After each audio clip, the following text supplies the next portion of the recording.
अस्सलामुअलैकुम वरहमतुल्लाहि वबरकातुहू। आजकल सोशल मीडिया पर एक फेंकू बहुत ज़्यादा वायरल हो रहा है जिसका नाम रवि है और एक वो नेटवर्क मार्केटिंग कंपनी से जुड़ा हुआ है। RCM पुरानी कंपनी है, तो इस कंपनी से ये जुड़ा हुआ है। इसके फेंकने के जो वीडियोज़ हैं ना, वो सोशल मीडिया पे बहुत ज़्यादा वायरल चल रहे हैं। हो सकता है आप लोगों ने देखे हो, देख लेना। तो देखो, मैं भी सुनाऊंगा इसकी फेंकने की बातें। क्या ज़बरदस्त फेंकता है यार। मतलब अगर आपको हंसना है, आप जो है ना हंसना चाहते हो, तो इसके फेंकने की वीडियो देखोगे ना, तो अब तक फेंकने के जितने किस्से वाक़यात आपने सुने होंगे, वो इसके फेंकने के आगे सब छोटे लगेंगे। देखो क्या कह रहा है, देखो। चलो मैं ये सुनाता हूँ। जिसमें से 2 डायमंड मेरे ग्रुप में, एक इधर और एक इधर है, और दोनों का टर्नओवर 50-50 करोड़ से ऊपर का रहता है। इसलिए मेरा टर्नओवर 100 करोड़ से ऊपर का रहता है। अगर आप इनकम से प्रभावित होते हैं, पैसों से प्रभावित होते हैं, तो मैं 6 लाख रुपया महीना GST भरता हूँ साहब। इनकम अलग है। कितना GST भरता हूँ, इनकम अलग है। इनकम नहीं बता रहा हूँ, GST बता रहा हूँ। हिसाब लगाते रहे। डायमंड है जिसमें से 2 डायमंड। तो इसकी वीडियो जो है ना, वो सोशल मीडिया पे बहुत वायरल हो रही है। बड़े बड़े न्यूज़ रिपोर्टर्स ने इस पर पूरा एक सेशन रखा है जिसमें लोगों को उन्होंने समझाया है कि इस तरह के जो लोग होते हैं ये आपको उल्लू बनाते हैं, आपकी मेहनत की कमाई को जेब से निकालते हैं और आप खाली हाथ रह जाते हो।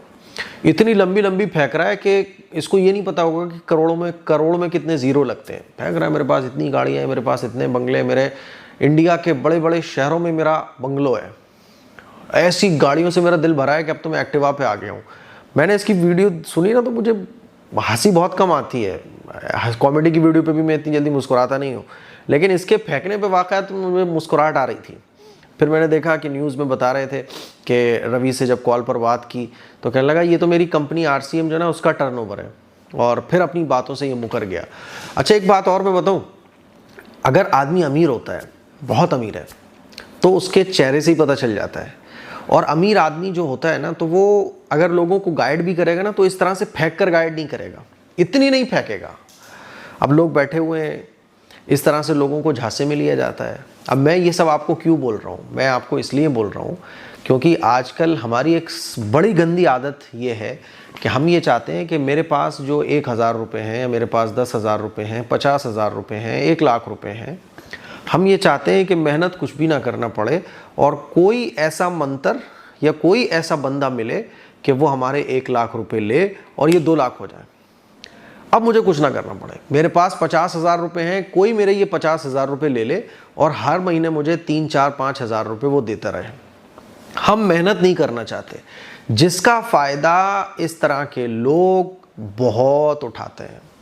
अभी मैं देख रहा था, शायद 1 हफ्ता हुआ होगा, जावेद हबीबी जो एक बालों के बहुत बड़े बार्बर हैं शायद वो, और बालों के आर्टिस्ट हैं वो, तो उनके ख़िलाफ़ एक ख़बर अखबार में छपी हुई थी कि संभल के अंदर कई करोड़ रुपए लोगों के लेकर कोई कंपनी भाग गई जिसमें जावेद हबीबी का नाम भी था, कि इन्होंने लोगों से कहा था कि मेरे भरोसे पे तुम पैसा लगाओ। तो वो ख़बर मैंने जब पढ़ी तो उसमें लोगों की बेवकूफ़ी वाली बातें पता है कितनी थी, कि जावेद हबीबी ने हमसे आके कहा और जावेद हबीब के लोगों ने हमसे आके कहा कि तुम 5 लाख रुपए दो, 3 महीने के अंदर ये 5 लाख डबल हो जाएगा। ऐसी ज़बरदस्त कंपनी है, क्रिप्टो करेंसी में ये कंपनी काम करेगी। तो किसी ने 5 लाख दिए। एक आदमी का वाक़या तो ऐसा था कि उसने अपनी बहन की शादी के लिए पैसे जोड़ के रखे हुए थे और वो इस कंपनी में लगा दिए 8 लाख रुपये, कि चलो 8 से 16 हो जाएंगे, अभी शादी में तो 6 महीने बाकी हैं, 3 महीने में डबल हो जाएंगे, तो 8 से 16 होंगे तो मज़े आ जाएंगे। वो कंपनी कई लोगों के पैसे लेके भाग गई।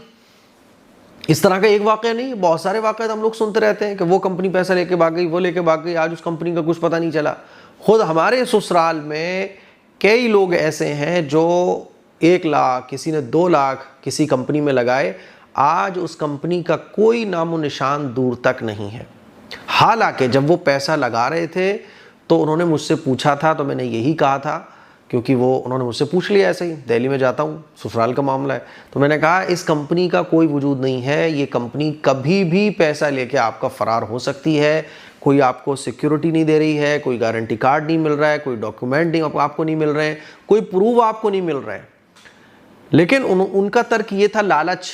उनका तर्क ये था कि फुला ने पैसे लगाए, उसके पास तो 6 महीने से पेमेंट आ रहा है, 1 लाख रुपए लगाने के बाद 6-7 हज़ार रुपये आ रहे हैं।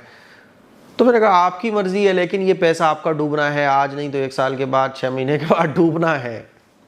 3 महीने उनके पैसे आए, तकरीबन 4 लाख रुपए उनका गायब। नहीं पता वो मांगे तो मांगे किससे, वो कंपनी गायब है। मेरे अजीज भाइयों, मेरी बहनों, तो हमें जो लालच ले डूबता है, यानी मेरे पास 10,000 है, ये 10,000 20,000 हो जाए, 20,000 है, ये 40,000 हो जाए, मेहनत के बगैर और समझदारी के बगैर पॉसिबल नहीं है। आपके अंदर स्किल्स होना चाहिए, आपके अंदर टैलेंट होना चाहिए, और आपको लूटने वाले, आपको टोपी पहनाने वाले जगह जगह पर आपको मिलेंगे। कोई आपसे बोलेगा अपना पैसा मुझे दे दो, मैं अपने कारोबार में लगाता हूँ, और आप उठा के अपना पैसा उसको दे देते हो, अपने कारोबार में लगा लेता है। आप ताकतवर होते हो तो वो बर्बाद हो जाता है, वो ताकतवर होता है तो वो आपको बर्बाद कर देता है। एक ही काम होता है। और अगर दोनों ही बराबर के होते हैं तो फिर कशमकश चलती रहती है। बहरहाल पैसे एक के तो फंसते ही हैं, एक फ़ायदे में रहता है। इसी तरह से ये भी चलता है कि कंपनी को हमने पैसे दे दिए किसी को, तो अपनी मेहनत की कमाई को इस तरह से बर्बाद ना करें। जो मैं रिसर्च पढ़ रहा था तो एक रिपोर्टर खुलासा कर रहा था कि 2 लाख करोड़ रुपए का नुकसान हुआ है पिछले 1-2 सालों में लोगों का। यानी लोगों की मेहनत की कमाई को इस तरह की जो लोग होते हैं, इस तरह के जो आते हैं, आपको बोलेगा करोड़ रुपए यूं है, ये ऐसे पैसा आता है, बैठे बैठे आता है। 2 लाख करोड़ रुपए का नुकसान हुआ है आम लोगों का। 2 लाख करोड़ सोचकर देखिए कितना बड़ा अमाउंट हो गया। कई कंपनीज भाग चुकी हैं और इस तरह के वाकयात हम लोग सुनते ही रहते हैं। अभी कुछ दिन पहले भी एक वाकया अखबार में मैंने पढ़ा था, आप लोगों ने भी पढ़ा होगा, कानपुर का था शायद, लखनऊ का, कि बुढ़ापा आपको जल्दी नहीं आएगा। ऐसी दवा और ऐसी मशीन के लालच में लोगों ने लाखों रुपए दिए और वो डॉक्टर मियां बीवी दोनों थे, वो पैसे लेकर फरार हो गए। तो हम क्यों नहीं समझते हैं भाई, अपना पैसा अगर आप किसी को दे रहे हो, बहुत सोच कर दो, समझदारी के साथ दो, पूरे लिखत पढ़त के साथ दो। आप मामला पूरे समझदारी के साथ करो, ये पैसों का मामला है। आपको पता होना चाहिए कि अगर ये माइंड में रखो कि अगर ये लेके भाग गया तो क्या होगा, लेके भाग गया तो मैं इसको रिकवर कर सकता हूं कि नहीं कर सकता हूं।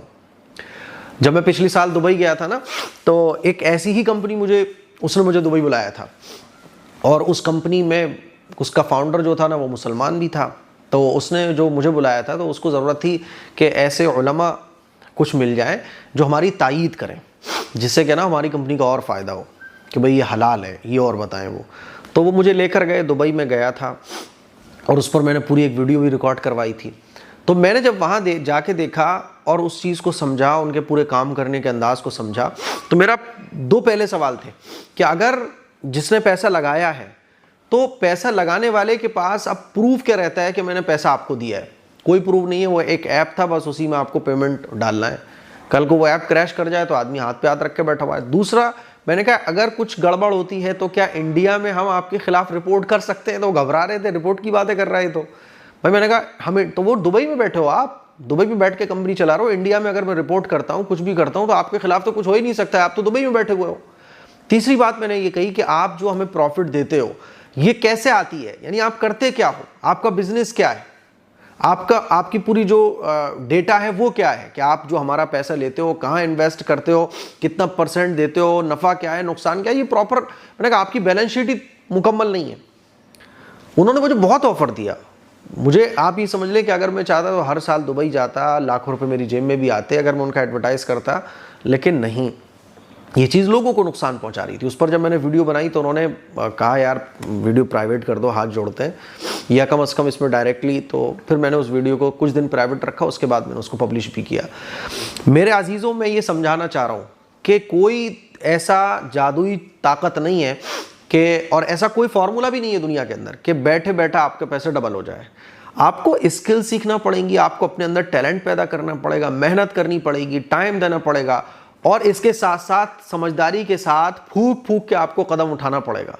ख़ास तौर पर जब आप किसी अनजान कंपनी को, किसी ऐसे आदमी को जिसको आप बस थोड़ा बहुत जानते हो, पैसा दे रहे हो, पूरे लिखत पढ़त के साथ आप पैसा दो, और लालच में ना रहो, समझ रहे हो, लीगल तरीके से, यानी चारों तरफ गौर व फिक्र करने के बाद लीगल तरीके से आप पैसा कमाने की कोशिश करो। अपने अंदर टैलेंट पैदा करो, शेयर मार्केट हो या नेटवर्क मार्केट हो या कुछ और हो, तमाम चीज़ों के नेगेटिव पॉजिटिव तमाम पहलुओं पर गौर करने के बाद ही अपना पैसा आप कहीं इन्वेस्ट कीजिए। मैं ये आपको समझाना चाहता हूँ।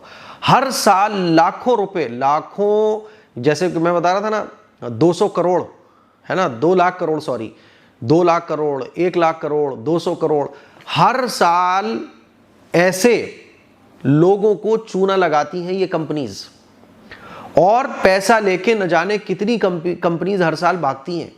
आम आदमी का हालत खराब हो जाती है। मैं खुद पर्सनली ऐसे कितने लोगों को जानता हूं जिनके 4 लाख, किसी के 8 लाख, किसी के 15 लाख डूब चुके हैं। अगर पुलिस के पास भी जाए ना तो पुलिस को वो बताएं क्या कि पैसा हमने किसको दिया। इसीलिए अपना पैसा, मेहनत का कोई बिजनेस कर लो, छोटा सा तिजारत कर लो, छोटा सा काम कर लो, या उस पैसे के जरिए अपने अंदर स्किल्स पैदा करो। ऐसा काम करो जिससे आपका पैसा सिक्योर रहे, और 100% नहीं तो कम से कम 75% आपके पैसे की सेफ्टी के चांस बाकी रहे। इस तरह डबल करने के चक्कर में ना पड़ो, वरना हालत खराब हो जाएगी, लाखों रुपए का नुकसान आपको हो सकता है। मुझे उम्मीद है मेरी ये चंद बातें आपको समझ आ गई होंगी। इस क्लिप को शेयर करें। अस्सलामु अलैकुम वरहमतुल्लाहि वबरकातुहू।